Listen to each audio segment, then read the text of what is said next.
Ruodhi e kaunti ma Migori osiemo jogo ma pod losore e bunge kod jogo maluokore aoche e kinde ma ginywako lwedo kod migawo mar thieth e kaunti ma Migori e kedo kod tuo mar kachocho kod mag njofni ma pod ni malo e kauntino. Jafwambo marwa e kaunti ma Migori, George Juma, nigi ler mathoth.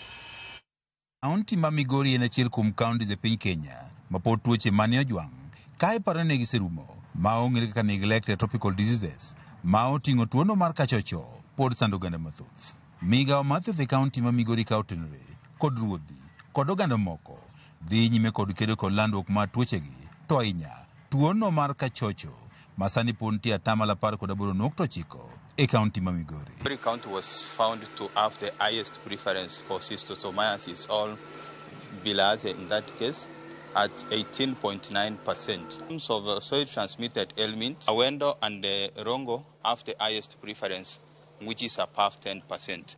Sub-county ma Nyatike kod Suna West pod otelo kod 37% kod 35%. Sub-county ma Suna East bende nitiere kod 19% ma tuono mar kachocho e kaunti ma Migori, kwan mosetudi kod gik mathoth ma oting'o tiyo kod pige ma ochido. Ka jowa odhi aora kata dhi omo pi to gidonjo e pi mondo gituom pi. Kidhi area ma kaka Kwa nitie thidhna mang'eny ma pi chokore, no ka nyithindo tugo e pigego.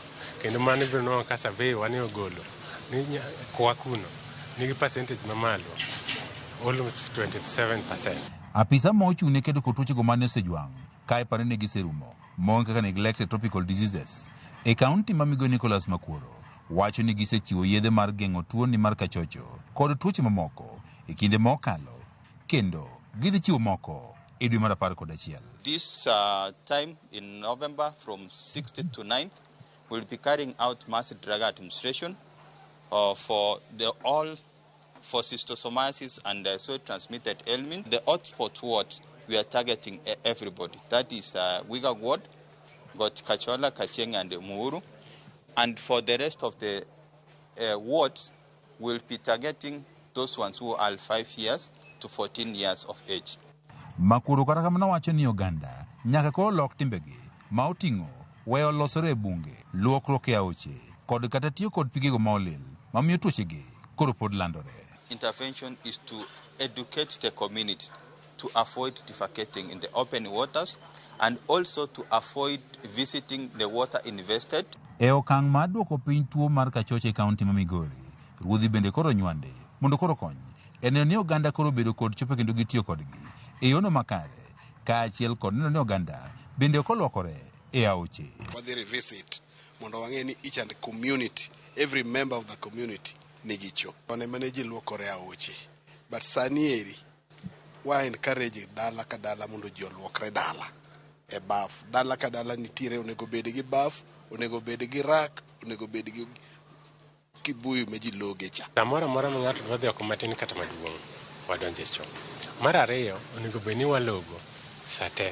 Kech ono ka environment wadhi bedo contaminated. Wach mar go abal ei pi onego bed ni kendo koro wakwero nyithindo mondo kik tim mano.